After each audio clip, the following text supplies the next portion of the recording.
विठाला विठ्ठल विठ्ठल विठ्ठल विठाला विठाला विठाला कुंडलिक वरदा हरी विठ्ठल श्री ज्ञानदेव श्री पंढरीनाथ भगवान माऊली ज्ञानेश्वर महाराज जगद्गुरु संत तुकाराम महाराज की जय. भक्तीचा एक अंगाचा विचार केला, अविच्छिन्न तन्मयता. भक्तीच्या दुसऱ्या अंगाचा विचार करत असताना दुसरं अंग सांगितलं अनन्य ममता. अनन्य ममता म्हणजे काय? अन्न आश्रयाणाम त्यागो इति अनन्यता. आपल्या चित्ताच्या ठिकाणी आपल्या ठिकाणी अनन्यता निर्माण झाली की एक असणारा परमात्मा चित्तामध्ये धारण करण्याकरता वेळ लागत नाही. रामायणातला प्रसंग सांगायचा झाला तर रामायणामध्ये राम रावणाच्या युद्धामध्ये रावणाचं खूप नुकसान होतं. शेवटचा योद्धा बाकी असतो, त्याचं नाव आहे कुंभकर्ण. कुंभकर्णाला युद्धाकरता पाचारण केलं जातं. त्याला माहीत नसतं काय चाललंय, तो फक्त खातो आणि झोपतो. तशी बरीच कुंभकर्णाची वंशावळ आजही आहे, फक्त खाणे आणि झोपणे. कीर्तन काय, प्रवचन काय, सुख काय, दुःख काय, पाप काय, पुण्य काय, माणूस काय, या गोष्टी त्यांना अजिबात. ही कुंभकर्ण त्याला माहीतच नाही राम रावणाचं युद्ध चालू आहे, कशामुळे चालू आहे, किती दिवसांपासून चालू आहे. सैनिक गेले, घाबरत घाबरत त्याला उठवल्यावर रागावलाच. कशाकरता उठवलं? आत्ताच जेवण केलं ना आत्ताच झोपलो होतो. ते बिचारे सैनिक होते, ते म्हणाले आमचं काहीच काम नाही, महाराजांनी बोलवलं. आणि मग डोळे चोळत आल्यावर सांगितलं का रे दादा कशाकरता उठवलंस? दादाने सांगितलं काही नाही, ही रामाची सीता आहे, मला वश होत नाही, याच्याकरता अनेक प्रयोग केले, आता युद्ध ठरलेलं आहे. बरं मग काही नाही, युद्धामध्ये आपलं नुकसान झालेलं आहे, तुला युद्ध करण्याकरता बोलवलेलं आहे. मग त्याने आज्ञा मानली भावाची, युद्ध करायला सुरुवात केली. युद्ध करता करता करता अनेक वानर सेना मारायला लागला. वानर सेनेमध्ये एक शापित वानर आहे, त्याचं नाव गंधमादन. अत्यंत छोटंसं वानर आहे, सुगंधित वानर आहे, गोंडस वानर आहे. ते वानर हातामध्ये आल्याबरोबर कुंभकर्णाचं जे मन आहे ते जरा मन द्रवल्या गेलं, मनामध्ये दया निर्माण झाली. आणि कुंभकर्ण म्हणाला का रे तुझं का युद्ध करायचं वय आहे का? ते वानर म्हणाला मग मी काय करू? राम रावणाचं युद्ध चालू आहे, मी रामाकडून आहे, मी रामाकडून युद्ध करणार. कुंभकर्ण म्हणाला युद्ध करू नकोस. मग काय करू? काय नाही, एकदा रावणाचा म्हण आणि रावणाकडून ये, तुला पाहिजे ते मिळेल. ते वानर म्हणाला कशा करता? मी रामाकडून सुखी आहे, रामाकडून समाधानी आहे, मला कशाची अपेक्षा माझ्या अंतकरणामध्ये नाहीये, त्यामुळे मी रावणाकडून येण्याचा प्रश्न होत नाही. कुंभकर्णाने दाबायला सुरुवात केली. ऐका, कुंभकर्ण दाबत असताना कासावीस व्हायला लागलं वानर. आणि कुंभकर्णाने परत विचारलं, एकदा तुला विचारतो, रावणाकडून म्हण, रावणाकडून ये, तुला पाहिजे ते देतो.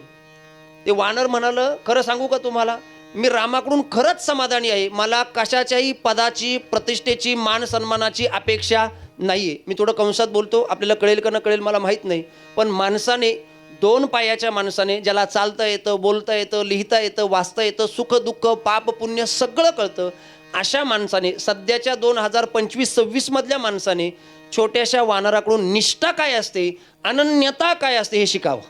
कळतंय का तुम्हाला? आता पुढचं ऐका. ते वानर म्हणाला मी समाधानी आहे. शेवट दाबायला सुरुवात केली, रक्ताच्या चिळकंड्या उडायला लागल्या. कुंभकर्णाने विचारलं, शेवट विचारतोय, एकदा रावणाचं मन, पाहिजे ते देतो.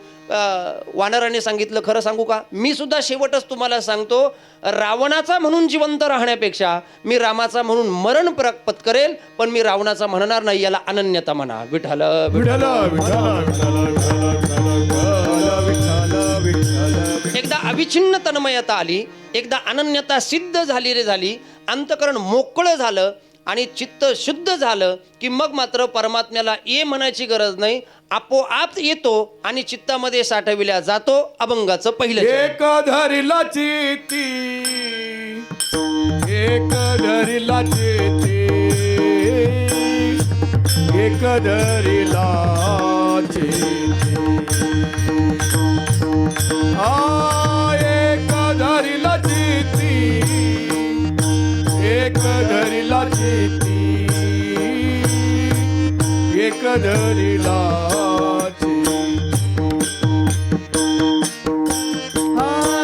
एक धरिला चिती, एक धरिला चिती, एक धरिला चिती, एक धरिला चिती, एक धरिला चिती, एक धरिला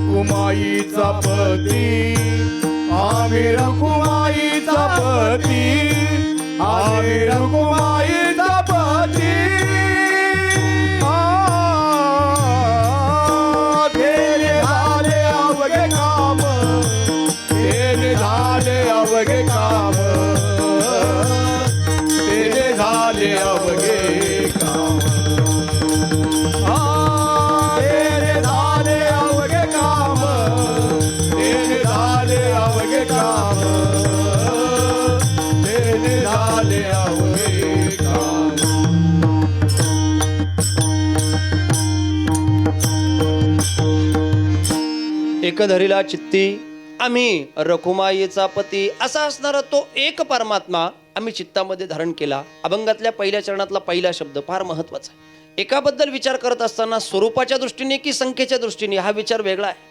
पण संख्येच्या दृष्टीने विचार केला तर महाभारतकार गोड सांगतात, एकोपी कृष्णस्य कृत प्रणामी दशाश्वमेधाव भृतेन तुल्य हा दशाश्वमेधी पुनरेती जन्म कृष्ण प्रणामी न पुनर्भवाय.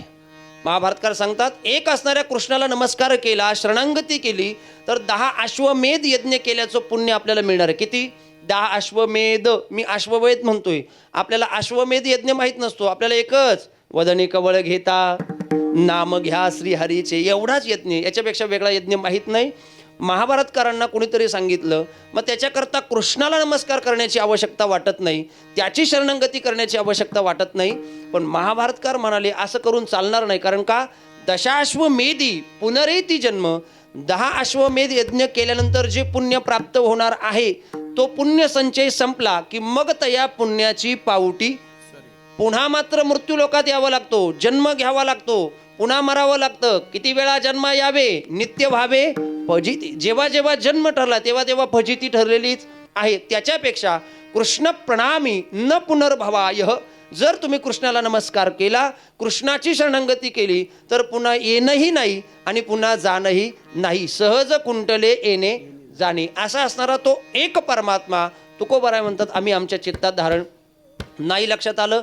सगळ्यांच्या ऐकण्यातलं, सगळ्यांच्या रोजच्या कानातलं ऐकणारं प्रमाण आपल्यासमोर मांडतो. एक गावे आम्ही विठोबाचे नाम अनेकांचे काम. तुकोबाराय सांगतात ना, एक परमात्मा असा असणारा तो परमात्मा आम्ही आमच्या चित्तात धारण केला. तुकाराम महाराज भक्ती कशाला म्हणायचं कळालं, अनन्यता परमात्म्याविषयी असणारी ती कळाली. तो परमात्मा एक आहे, तुम्ही त्याला चित्तात धारण केलं हेही सांगतात. पण ज्याला चित्तात धारण करायचं आहे, नीट आहे का, ज्याचं भजन करायचंय, ज्याचं स्मरण करायचंय, ज्याची शरणागती करायची, त्याला पाहावं लागेल की नाही? सोपी गोष्ट आहे ना. त्याला पाहिल्याशिवाय तो आम्हाला कळेल का? कळाल्याशिवाय भेटणार नाही. आणि भेटायचं असेल तर त्याला काय करावं लागेल? पाहावं लागेल ना. साधं सोप्पं बोलतो. आपण सर्वजण सुजाण आणि सुशिक्षित आहात. भाजी मार्केटला गेल्यानंतर आपण साधी छोटीशी मेथीची भाजी सुद्धा बघून घेतो का डोळे झाकून घेतो? बरोबर, बघून घेतो. भाजीपाला जर साधा आपण जेवणाकरता लागणारा तो सुद्धा बघून घेतो. तर ज्याची भक्ती करायची, ज्याला जीवनाचं सर्वस्व अर्पण करायचंय, त्याला बघावं लागेल की नाही? बघितल्याशिवाय. संतांनी अगोदर पाहिला ना. तुकाराम महाराज म्हणतात, देखीला डोळा बैसला मणी. ज्ञानोबरायांना विचारा, काकडा आपण म्हणतो योगिया दुर्लभ तो म्या देखीला साजणे. असा असताना तो परमात्मा पाहावा लागेल. आमच्या परंपरेतलं एक उदाहरण आपल्या समोर मांडतो. फार गोड कथाभाग आहे. आम्ही ज्या परंपरेमध्ये आहे, प्रातस्मरणीय परमश्रद्धेय श्री गुरु डॉक्टर जयवंत महाराज बोधले या परंपरेचे 11वे वंशज आहे. जगद्गुरु संत तुकाराम महाराजांच्या समकालीन असणारे संत माणकोजी महाराज बोधले. माणकोजी महाराजांचं मूळ गाव, संत माणकोजी महाराजांचं मूळ गाव सोलापूर जिल्ह्यातलं बार्शी तालुक्यातलं धामणगाव. पांडुरंगाने बोध केला म्हणून आडनाव बोधले. पूर्वाश्रमीचं आडनाव जगताप. माणकोजी महाराजांचा एकच नियम होता, गावची पाटीलकी आणि प्रपंच सांभाळायचे. थोरले बंधू मात्र काय करायचे? पंढरपूरचे निष्ठावंत वारकरी होते. दर शुद्ध एकादशीला पंढरपूरला जावं, कीर्तन भजन करावं, चंद्रभागेचं स्नान, पांडुरंगाचं दर्शन, गावाला या. कधीतरी माणकोजी महाराजांना म्हणावं, महाराज चला. महाराजांनी पटकन सांगावं, ते भजन, ते कीर्तन, ते वारी सगळं तुम्हाला लकलाभ, आम्ही प्रपंच आणि पाटीलकी. बरेच दिवस गेले. शेवटी कधीतरी माणसाला उपरती होते बरं का, होत नाही असं नाही. काही काहींना वेळ गेल्यावर होते, काही काहींना लवकर होते, काही काहींना होतच नाही. हा भाग वेगळा आहे, मला अवंतर बोलायचं नाही. पण काही काहींना उपरती होते.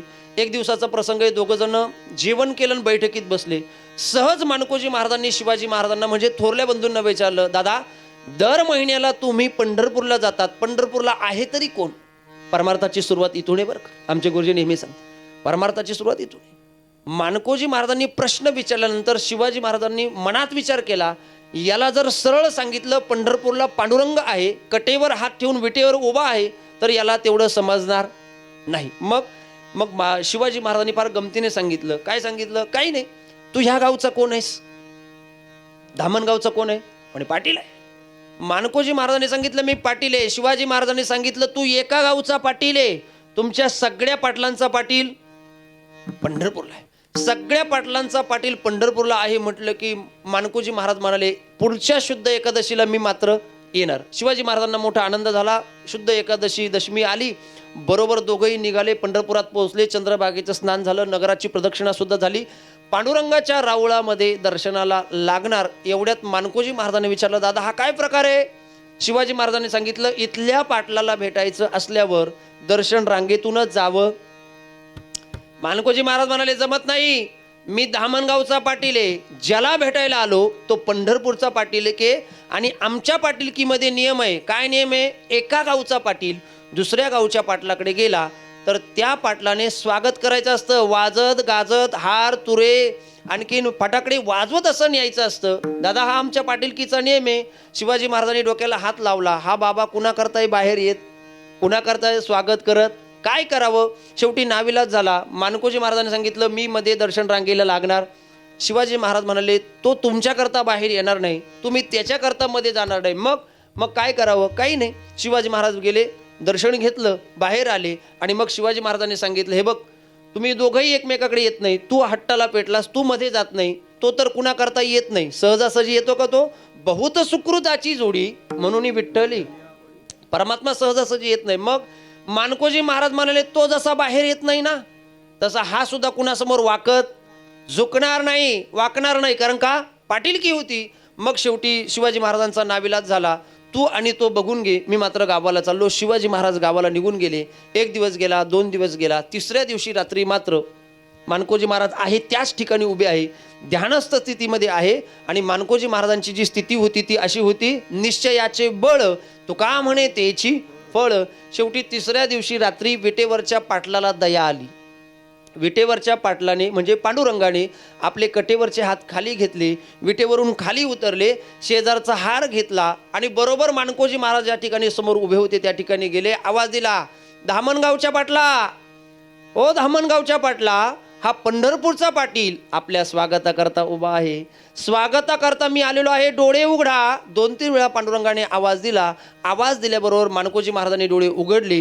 डोळे उघडल्याबरोबर मानकोजी महाराजांनी कुणाला पाहिलं? सुंदर ते ध्यान उभे विटेवरी. मानकोजी महाराजांनी परमात्म्याला पाहिलं आणि पाहिल्याबरोबर जे शब्द बाहेर पडले ते अत्यंत महत्वाचे. ते नीट ऐका. मानकोजी महाराज म्हणाले, देवा आत्तापर्यंत प्रपंच आणि ही गावची पाटीलकी याच्या अहंकारामध्ये होतो, ह्या आविर्भावामध्ये होतो. जोपर्यंत तुला पाहिलं नाही तोपर्यंत प्रपंच आणि पाटीलकीच्या अहंकारात होतो. पण आज तुला पाहिलं ना, जसं तुला पाहिलं तसंच माझ्या चित्तामध्ये येऊन राहा. आता दृष्टी पुढे ऐसाची तू राहे, जो मी तुझं पाहे पांडुरंगा, किंवा तुझं पाहता विठ्ठला, देहभाव हरपला. विठ्ठल विठ्ठल विठ्ठल विठ्ठल विठ्ठल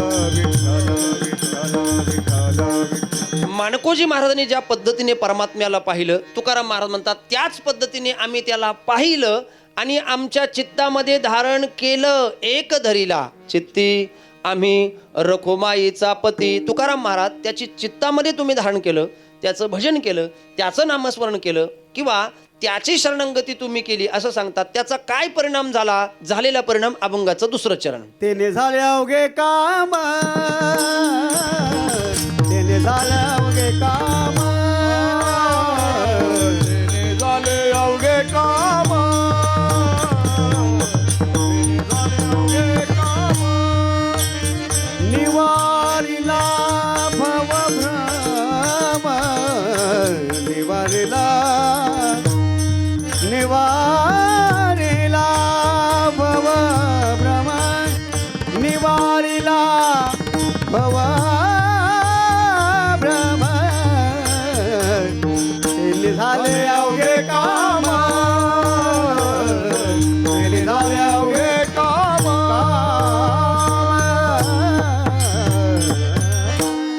तेने झाले अवघे काम, आमच्या जीवनातली सगळी कामं संपली. निवारेला भवभ्रम. इथला काम शब्द अत्यंत महत्वाचा आहे बरं. काम या शब्दाचा विचार करताना इच्छा, अपेक्षा, वासना, तृष्णा या सगळ्या कधी ना कधीतरी संपूर्ण जाव्या. तुकाराम महाराजांची प्रमाणं, ज्ञानोबारांची प्रमाणं आपल्यासमोर मांडता येतील. चौथीयाची ठाई काही करण्याची नाही, किंवा तुकाराम महाराज म्हणतात काम नाही, काम नाही झालो पायी. तुकाराम महाराजांना विचारलं, तुकाराम महाराज तेने झाले अवघे काम याचा अर्थ काय? अगदी सोप्या भाषेत बोलायचं झालं तर महाराज सांगतात, आम्ही ज्या ज्या इच्छा अपेक्षा केल्या त्या सगळ्या परमात्म्याच्या कृपेने पूर्ण झाल्या. कृतकृत्य झालो, इच्छा केली ते पावलो. ज्या ज्या इच्छा केल्या त्या सगळ्या पूर्ण झाल्या ना. तुम्ही सांभाळिले संती भय निरसली.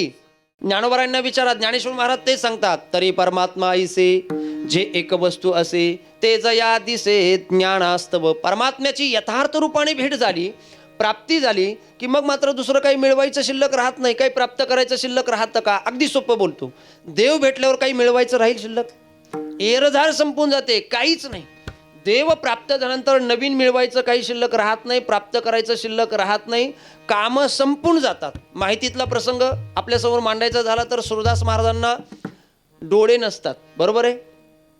सुरदास महाराज अंध असतात, तरी सुद्धा देवाचं भजन करतात. भजन मात्र बंद नाही. भजन करता करता देव प्रसन्न होतात आणि एक दिवस सुरदास महाराजांना म्हणतात, महाराज काहीतरी मागा. सुरदास महाराज म्हणाले, देवा कशाला काही मागायचं?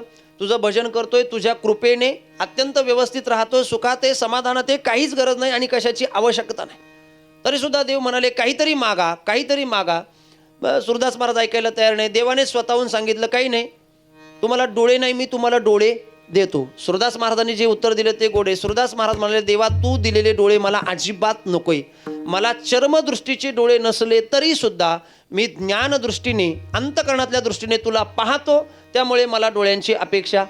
तरी सुद्धा देव सुरदास महाराजांना म्हणताय, डोळे घ्या, डोळे घ्या. शेवटी नाविलाज झाला. सुरदास महाराज म्हणाले, दे बाबा, द्यायचे असतील तर. शेवटी देवाने डोळे दिले. डोळे दिल्यानंतर सुरदास महाराजांना दृष्टी आली आणि परमात्म्याला पाहिलं, आनंद वाटला परमात्म्याला पाहिल्यानंतर. आणि मग मात्र सुरदास महाराजांच्या मुखातून एक वाक्य बाहेर पडलं, देवा डोळे दिले, अत्यंत तुझा ऋणी आहे, आभारी आहे. माझी एक विनंती आहे, तुझ्याकडे मागायचं आहे. गंमत ऐका बरं, देव मनात विचार करतात, जेव्हा डोळे नव्हते तेव्हा काहीच मागत नव्हता आणि डोळे दिल्यावर मागायला सुरुवात केली. देव म्हणतात, आता काय मागायचं मागा. सुरदासांनी जे मागितलं ते गोडे. सुरदास म्हणाले, देवा तू दिलेले जे डोळे आहेत ना ते डोळे तुला परत घेऊन टाक. काय म्हणाले? तू दिलेले डोळे तुला परत घेऊन टाक, मला डोळे नकोय. देव म्हणाले, अहो मी तुम्हाला डोळे दिलेत, त्या डोळ्याने तुम्ही मला पाहिलं, मी निर्माण केलेली सृष्टी तुम्ही पाहू शकता, जेणे हे विश्व निर्मिले. महर्षी देवा, या सृष्टीवर चालणारं सुख दुःख पाप पुण्य रोजचे चांगले वाईट असे सगळे अनुभव तुम्ही घेऊ शकता. जग नेमकं कशा पद्धतीने जीवन जगतंय हे तुम्ही पाहू शकतात. मग सुरदासांनी शेवटचं उत्तर दिलं, देवा तू मला डोळे दिले, मी तुझा आभारी आहे, मी तुझा ऋणी आहे, पण तुझे डोळे तुला परत घेऊन टाक. याचं कारण सांगू तुला? तेव्हा एकच कारण आहे, तुला पाहिल्यानंतर जगामध्ये पुन्हा काहीही पाहण्यासारखं शिल्लक राहिलं नाही, म्हणून तू डोळे तुला घेऊन टाक. तेने झाले अवघे काम. काम शब्दाचा विचार करत असताना तुकाराम महाराज म्हणतात, आम्ही निश्चिंत स्थितीला पोहोचलो. आता आम्हाला काही प्राप्त करण्याचीही गरज राहिली नाही, काही मिळवण्याचीही गरज राहिली नाही. तुकाराम महाराजांचा सगळ्यांच्या ऐकण्यातला अभंग आहे, याजसाठी केला होता अट्टहास. याजसाठी केला होता अट्टहास, याजसाठी केला होता अट्टहास, यासाठी केला होता अट्टहास, यासाठी केला होता अट्टहास. शेवटचा दिस गोड भावा, शेवटचा दिस गोड भावा, आता निश्चिंतीने पावलो विसावा, आता निश्चिंतीने पावलो विसावा. हे चरण महत्वाचं आहे. आता निश्चिंतीने पावलो विसावा, खुंटलिया धावा तृष्णेची या. धावा म्हणजे पळापळ, तृष्णा म्हणजे इच्छा अपेक्षा आमच्या पूर्ण झाल्या. आमचे श्रीगुरु डॉक्टर जयवंत महाराज बोलले, नेहमी एक वाक्य सांगतात. ते म्हणतात, माणसाने आपण मरत असताना किंवा शेवटच्या समयाला आपण काय काय केलं याची यादी पूर्ण झाली की समजायचं आपला जन्म सफल झाला. तो का म्हणे, जन्मा आल्याचे सार्थक. मरताना बरं अजून आपल्याला त्या स्थितीला जायचंय. आपण काय काय केलं याची यादी पूर्ण झाली, फुल स्टॉप झाला की समजावं जन्म सफल झाला. पण मरणासमयाला, अंतसमयाला आपल्याला काय काय करायचं राहून गेलं याची यादी मोठी झाली की समजायचं किती वेळा जन्म यावे, पुन्हा जन्म आणि पुन्हा मरणाला सामोरं जावं लागेल. आणि म्हणून तेने झाले अवघे काम, निवारेला भवभ्रम. जो प्रपंचविषयी असणारा भ्रम होता, याचा अर्थ थोडक्यात बोलायचं झालं तर आत्मस्वरूपाविषयी असणारं जे अज्ञान होतं ते अज्ञान आमचं निघून गेलं. कशामुळे? तर एक असणारा परमात्मा तो चित्तामध्ये धारण केल्यामुळे परिणाम काय झाला? तेने झाले अवघे काम. प्रपंचातली कामं संपली, देहाच्या दृष्टीने असणारी ती कामं संपली, संसारातली सगळी कामं संपली आणि मग निवारीला भवभ्रम. जो भ्रम होता, संदेह होता, संशय होता, तोही निघून गेला. महाराज काय सांगता तुम्ही? एक असणारा परमात्मा चित्तामध्ये धारण केला, त्याची भक्ती केली, त्याचं भजन केलं आणि मग तुम्ही सांगता तेने झाले अवघे काम. काम संतांची संपतात, तुमची संपतात, आमची कामं कधी ना कधी संपतात की? व्यवहारातली कामं संपत नाही का? व्यवहारातली सुद्धा कामं संपतात. तुम्ही म्हणतात आमची कामं संपली. काय विशेष बदल काय झाला? विशेष परिणाम काय झाला? मग तुकाराम महाराजांनी सांगितलं, परमात्म्याची भक्ती केल्यामुळे, परमात्म्याचं भजन केल्यामुळे, परमात्म्याचं नामस्मरण केल्यामुळे अत्यंत महत्त्वाचा परिणाम झाला, अत्यंत महत्त्वाचा बदल झाला. अभंगाचं 3रं चरण. परद्रव्य परनारी, परद्रव्य परनारी, परद्रव्य परनारी, परद्रव्य परनारी, झाली विषयाची परी, झाली विषयाची परी. देणे झाले अवघे काम, देणे झाले अवघे काम. परद्रव्य परणारी, झाली विषाची परी.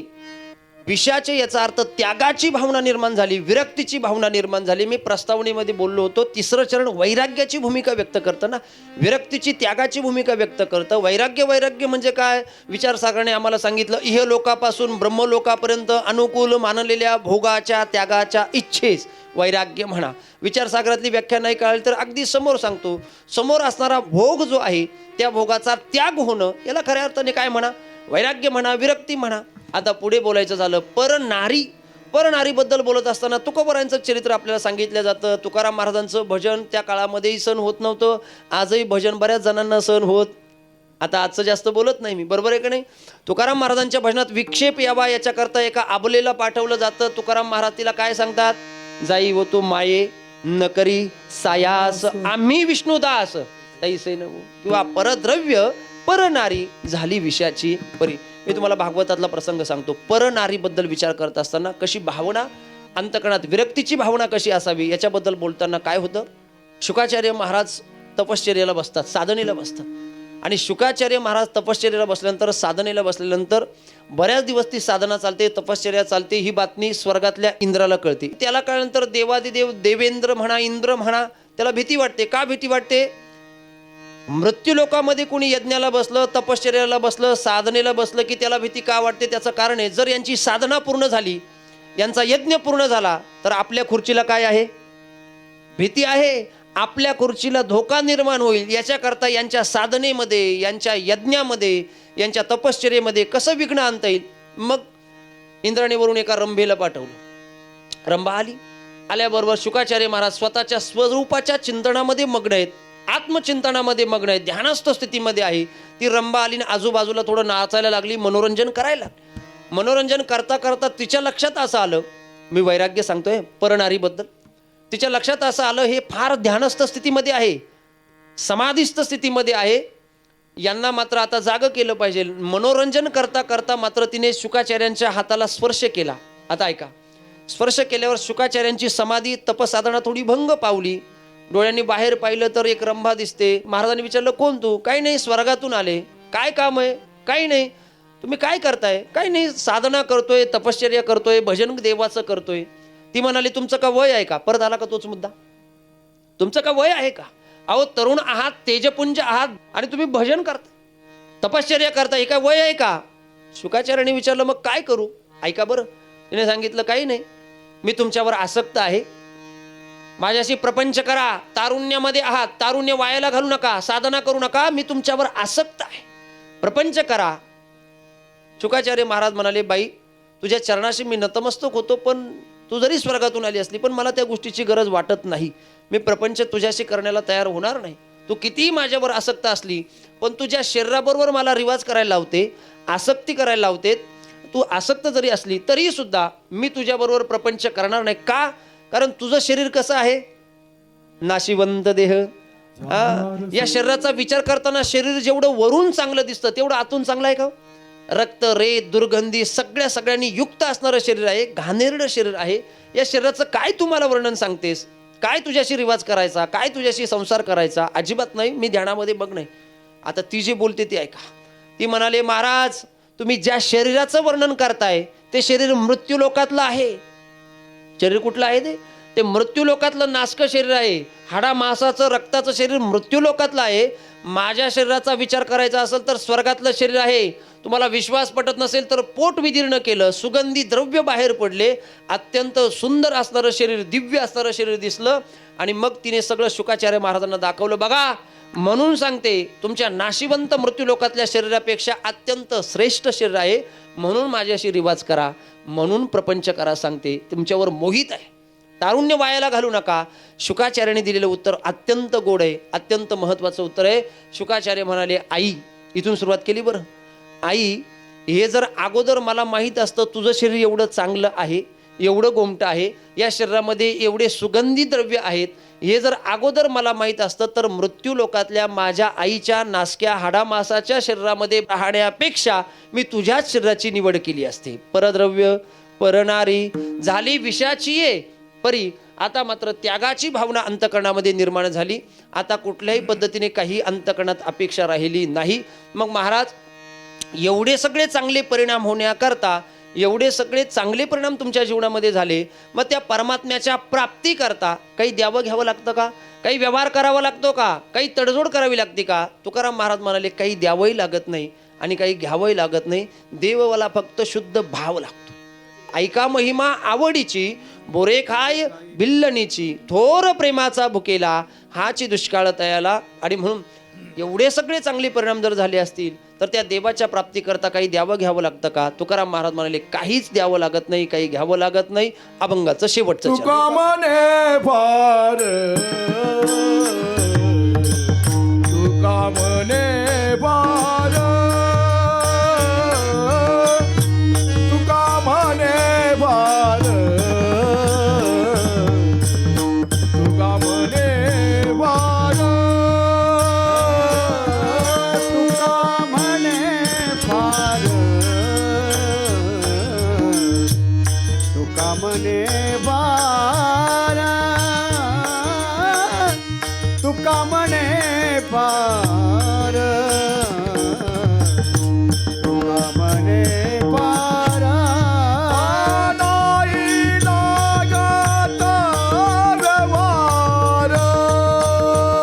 नाही लागत व्यवहार,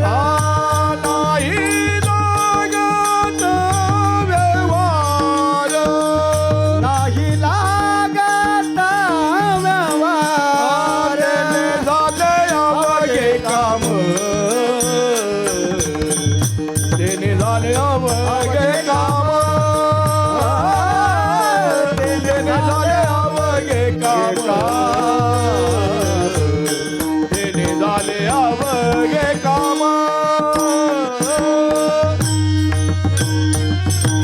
विठोबार कुमाई, विठोबार कुमाई, विठोबार कुमाई, जय विठोबार कुमाई, जय विठोबार कुमाई, जय विठोबार कुमाई, जय विठोबार कुमाई, विठोबार कुमाई, जय विठोबार कुमाई, विठोबार कुमाई, जय विठोबार कुमाई, विठोबार कुमाई, जय विठोबार कुमाई, विठोबार कुमाई, जय विठोबार कुमाई. जय विठोबार कुमाई. कुंडली कवर दे हरी हरी विठ्ठल श्री ज्ञानदेव पंढरीनाथ भगवान श्री ज्ञानेश्वर महाराज. दरबार कुमाई. जय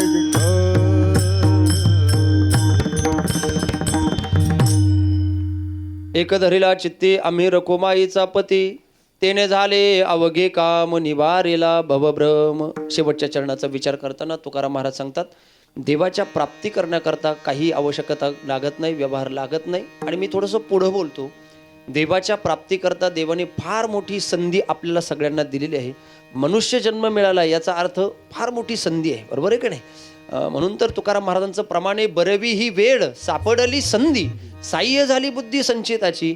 देवाने मनुष्य जन्माची योजना करताना फार गमक आणि फार युक्ती दृष्टीने केलेली आहे, महत्त्वपूर्ण दृष्टीने केलेली आहे.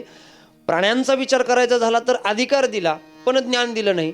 स्वर्गातील देवांचा विचार करायचा झाला तर ज्ञान आहे पण अधिकार नाही. स्वर्गीचे अमर इच्छिताती देवा आणि पशुपक्ष्यांचा विचार करायचा झाला तर पशु काय पाप पुण्य जाणती. पण माणसाच्या देहाचा विचार करायचा झाला तर याची देही घडे देवाचे भजन आणि हे ज्ञान. ज्ञान नावाची गोष्ट आपल्याला दिली ना. मी थोडंसं पुढं बोलतो. ज्ञानही दिला आणि अधिकारही दिला. मनुष्य जन्माला ज्ञान सुद्धा दिला आणि अधिकार दिला. व्यावहारिक जीवनाचा विचार करायचा झाला तर एखादा IPS अधिकारी आहे, क्लास 1 क्लास 2 या अधिकाऱ्याने जर आपल्या अधिकाराचा योग्य ज्ञानाचा योग्य वापर केला, सर्वसामान्य जनतेच्या हिताकरता जर योग्य वापर केला तर सर्वसामान्य जनता मला असं वाटतं सुखात राहील, समाधानात राहील, आनंदात राहील. तिला कुठल्याही प्रकारे अडचणीला दुःखाला सामोरं जाण्याची गरज पडणार नाही. हे जसं त्या अधिकाऱ्याच्या बाबतीत झालं तसं देव हा सुद्धा एक क्लास 1 अधिकारीच आहे, IPS अधिकारी. त्याने सगळ्यांची योजना करताना मनुष्य जन्माला जे घातलं त्याचं कारणच ते आहे. देवाला माहिती याला भजन करण्याकरता देखे मनुष्य जात सकळ स्वभावता भजनशील किंवा देवे दिला देह भजना. आपल्याला अधिकार सुद्धा आहे आणि ज्ञान सुद्धा आहे. त्या अधिकाराचा आणि ज्ञानाचा योग्य उपयोग केला की मनुष्य जन्माची सार्थकताच आहे. विठाल विठाल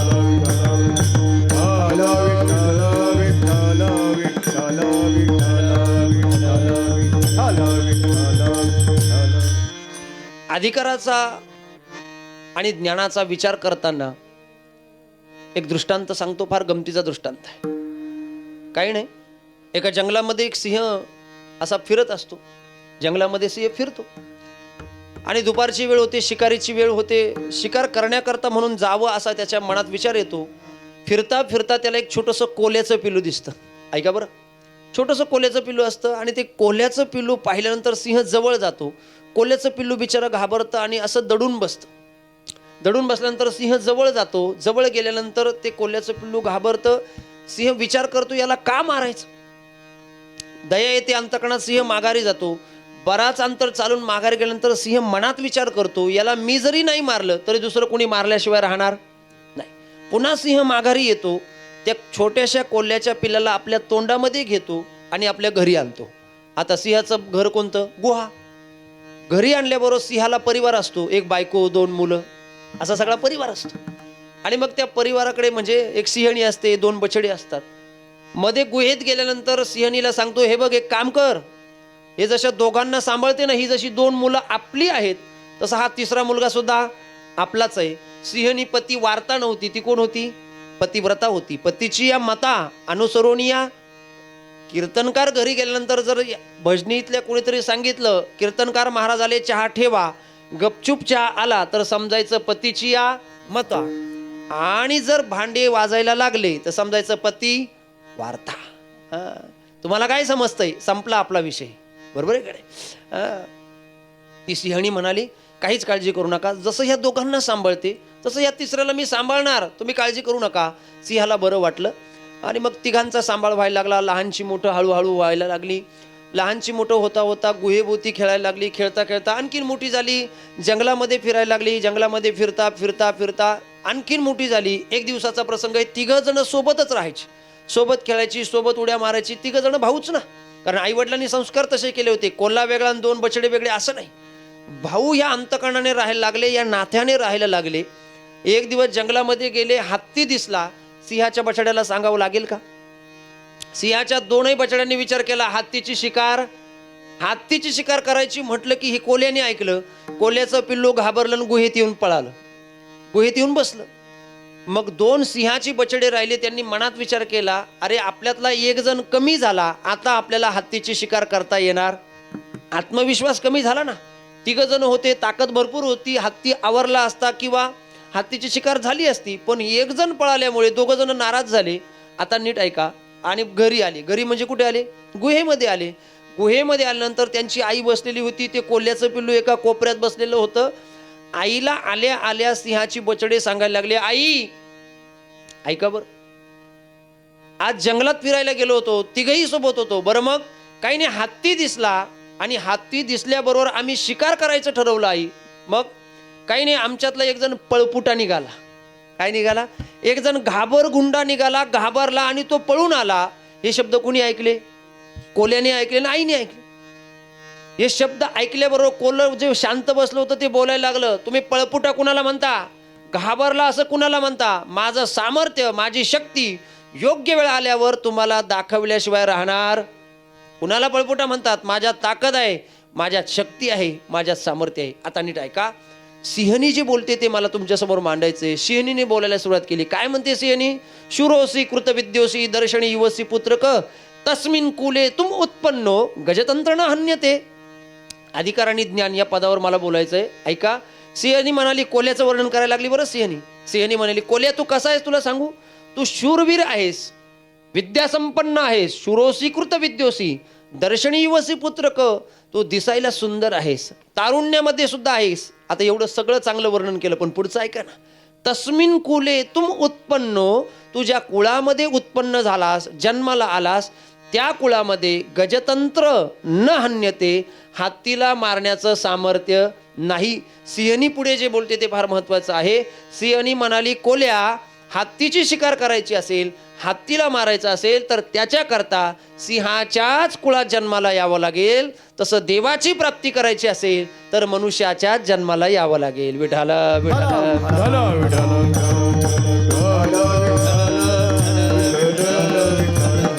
आणि तो अधिकार आपल्याला संतांनी, आपल्याला भगवंताने दिलेला आहे. आणि म्हणून तुकाराम महाराज तेच सांगतात, भाग्य आले ती मनुष्य देहा, तो हा पहा श्री विठ्ठल. आणि म्हणून आपलं मोठं भाग्य आहे. ज्ञानोबा राय तेच सांगतात, दुर्लभू रे दुर्लभू रे दुर्लभू, संसार तुम्ही का नेना, आहार निद्रेसाठी दवडिता माणूसपणा. जेवणाकरता आणि झोपण्याकरता आयुष्य नाहीये, तर आयुष्य परमतत्वाच्या प्राप्ती करताय, जीवनाच्या कल्याण स्थिती करता आयुष्य आहे. म्हणून इतरत्र निरर्थक न वायाला घालवता तुकाराम महाराज तेच सांगतात, नाही तरी गेला जन्म वाया जाऊ नये असं जर वाटत असेल तर देवाचं भजन करा, देवाची शरणागती करा, देवाचं नामस्मरण करा. आणि म्हणून त्याच्याकरता त्या देवाचं भजन केलं, नामस्मरण केलं तर देव लवकर प्राप्त होतो. आणि त्यांची आपल्या जीवनातली एरझार संपविल्याशिवाय राहत नाही.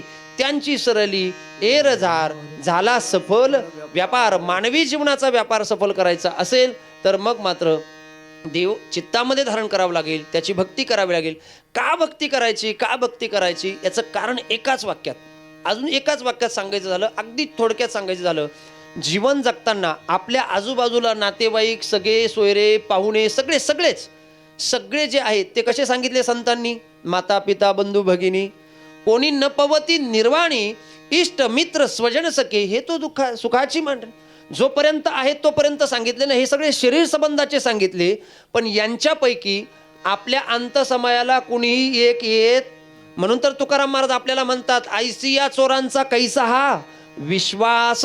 अजिबात यांच्यावर विश्वास ठेवू नका. मरताना हे मागे पुढे होतात. ज्ञानोबा बोलतात, कवनाचे मायबाप, कवनाचे गणगोत, आहे तोपर्यंत माझा भाऊ, माझा काका, माझा नाना, माझी आई, माझे वडील, माझी बहीण, असं जे आपण म्हणतो ना, पण अंतसमयाला याच्यापैकी कुणी नाही. आणि अंतसमयाला सोडवणारा, अंतसमयाला धावून येणारा तो एकच आहे ना. तुका म्हणे तुझं सोडविना कोणी, एका चक्रपाणी, त्या परमात्म्याशिवाय दुसरं कोणी नाही. मग त्याचं एक तत्व आहे, त्याचं एक ब्रीद आहे, तेषामहम समुद्धरता मृत्यू संसार सागरात भवामी नचिरात पार्थ मय्या वेशीत चेतसा.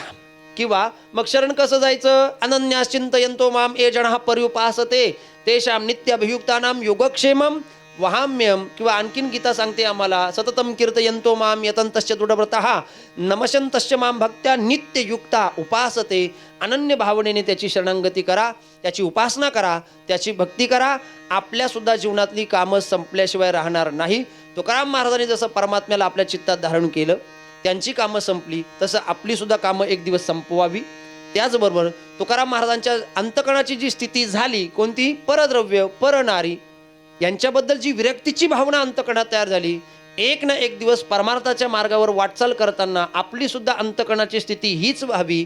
आणि म्हणून हे सगळं होण्याकरता परमात्म्याशी व्यवहार करावा लागत नाही, काही द्यावं घ्यावं काहीही एक लागत नाही. तुका म्हणे फार नाही लागत व्यवहार, तेने झाले अवघे काम निवारेला भवभ्रम ज्ञानेश्वर माऊली ज्ञानराज माऊली ज्ञानेश्वर माऊली ज्ञानराज माऊली माऊली ज्ञानेश्वर माऊली ज्ञानराज माऊली ज्ञानेश्वर माऊली ज्ञानराज माऊली.